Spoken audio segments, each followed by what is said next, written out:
Hello! Today we're going to be visiting a movie star in Petersburg, Virginia. Her name, Center Hill. Center Hill Mansion has served as the set for TV shows and movies including PBS's Mercy Street, Steven Spielberg's movie Lincoln, the National Geographic Channel's movie Killing Lincoln, and AMC's series Turn. Let's go!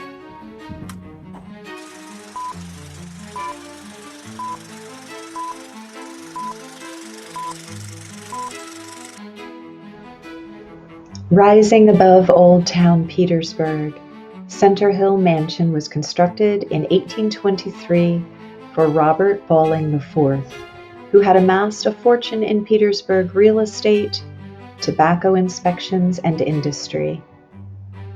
Architecturally, Center Hill began its life as a Federal-style home and is now an example of the transitional Greek Revival style of the 1820s.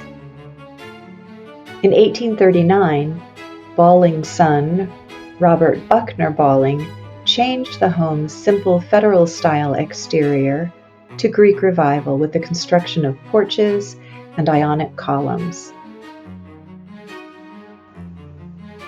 He also added ornate moldings, plasterwork, and Italian fireplaces to the interior.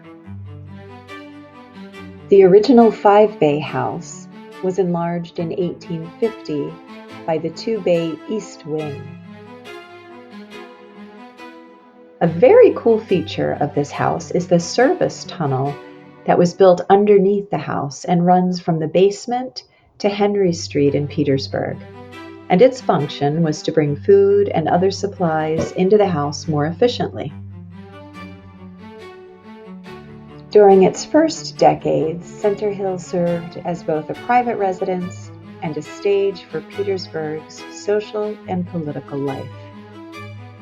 Its parlors hosted gatherings of Virginia's elite, while its architecture symbolized the wealth and aspirations of the antebellum South.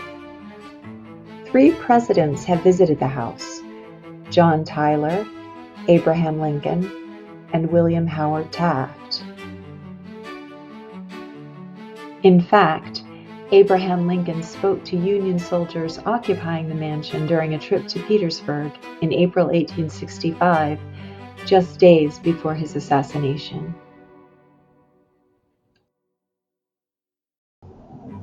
The Civil War had transformed Center Hill into a witness of national crisis.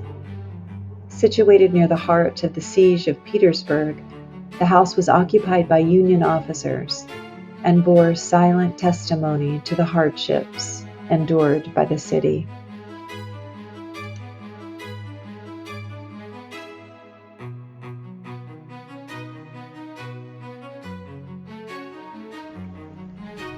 Throughout generations, Center Hill's grandeur has waxed and waned with time and circumstance, but it survived and is now preserved as a museum dedicated to the stories of the city and its people.